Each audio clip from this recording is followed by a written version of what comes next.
We grew apart. The day began with a powerful gust, a cool breeze which swept below the world of dreams.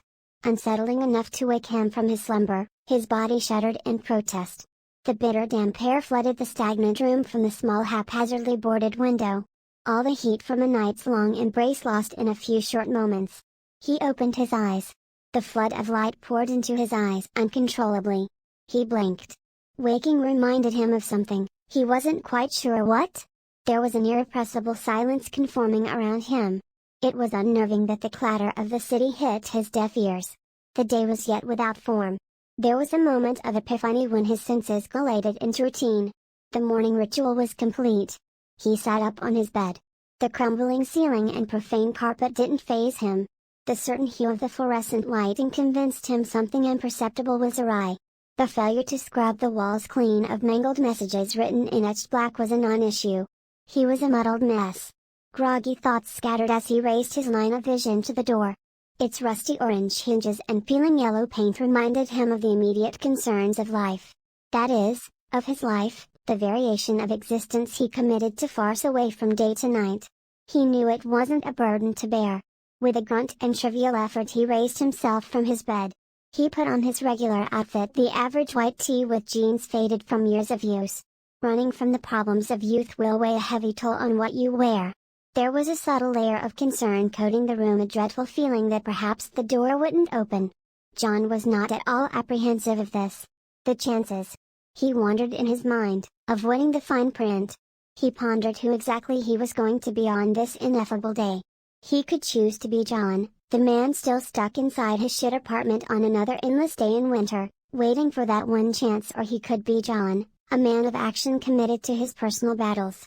He only desired to appease people, but there is no victory when the assurance you seek comes from others. He stood somberly above his bed for a few moments and collected himself to the door. Part 2. With a firm swing of the door, he walked into his living room, glancing casually at the usual suspects of attention. The posters he adorned his walls with, the small filthy kitchen he had made no attempt to clean. The relatively pristine door which separated him from society stood out. The thought that outside it lay his Monday newspaper made John appreciatively content. It really was a hospitable reminder that these were the days worth enjoying. He put on his mangy sneakers and watched cars drive by through the window across from his door. It was a rare sight near his apartment so early in the morning. He watched the saccharine sky filled with illuminated clouds floating across the horizon serenely as he tied his shoes. It was so predictable that the clouds would whisk away on a current, while the feeble attention we offer is far too distracted to notice the tremendous titans charge ahead in their relentless pursuit of the next downpour. He walked out his front door and stormed down the building's stairs.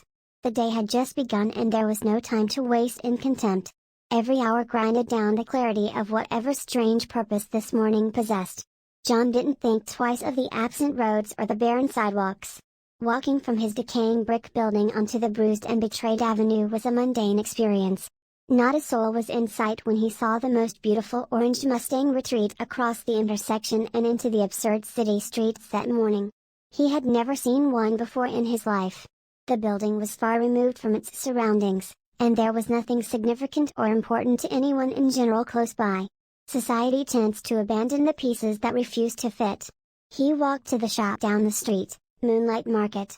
It was John's dawn pilgrimage, the thrill of walking beneath the open sky with no disconcerting eyes pondering his perplexities, on a journey to a place where he felt at home. Unsure why there would be any feeling of uneasy, pressed forward with no inhibitions.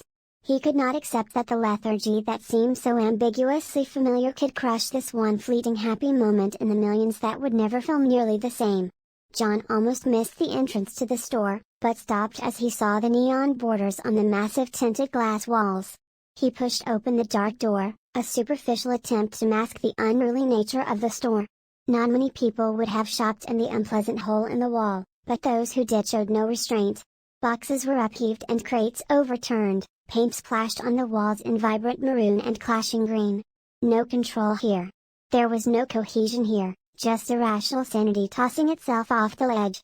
Dusk till dawn there were only pleasant thoughts and sentimental feelings of lofts and warm creamy air grasping in every direction allowed in the store that bathed in moonlight. There isn't room for anything else when you have a sun bright in the afternoon to look forward to.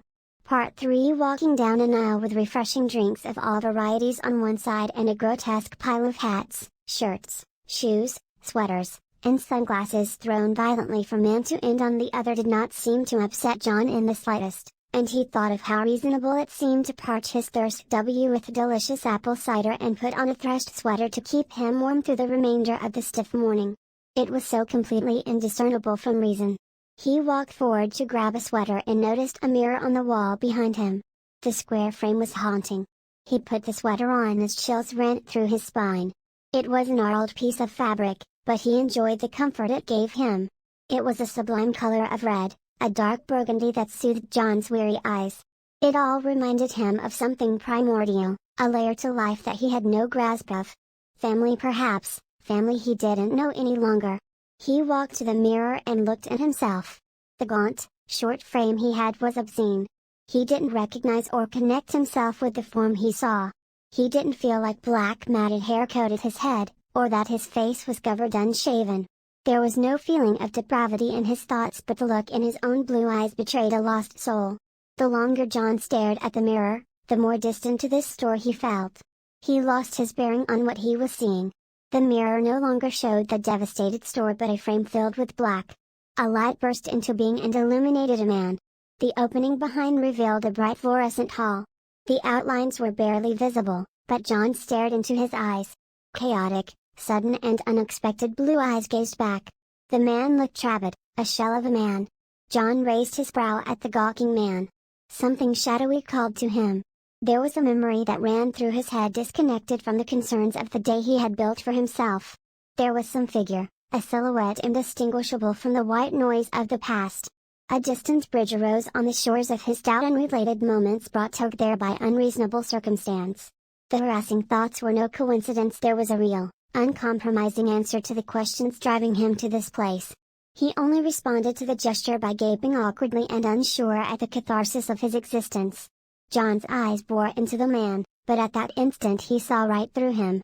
The synapse was a crescendo that unleashed a torrent of new perspectives. Unerring certainty consumed him. He blinked. He gasped. He vaguely struggled to continue breathing. The thought of taking a breath was difficult. The rich light faded quickly from behind the figure, the door shut silently. Only darkness. There was no figure in the mirror, no store around him.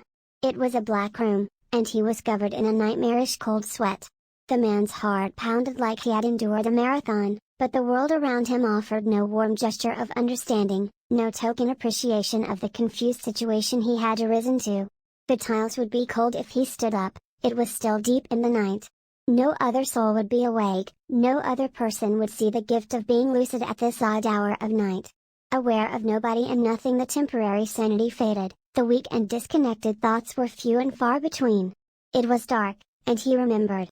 A childhood beneath the sky, the friends who drank and died, he had his full. There was some vague place, an indistinct memory that brought him happiness. The thought of being outside made him alive. But in a quick second the thought died, no chance to escape. The room was warm but sterile, the bed was hostile. He retreated into his mind. He dreamed. He lost himself through the night. The happiness you deserve is your right self through the night.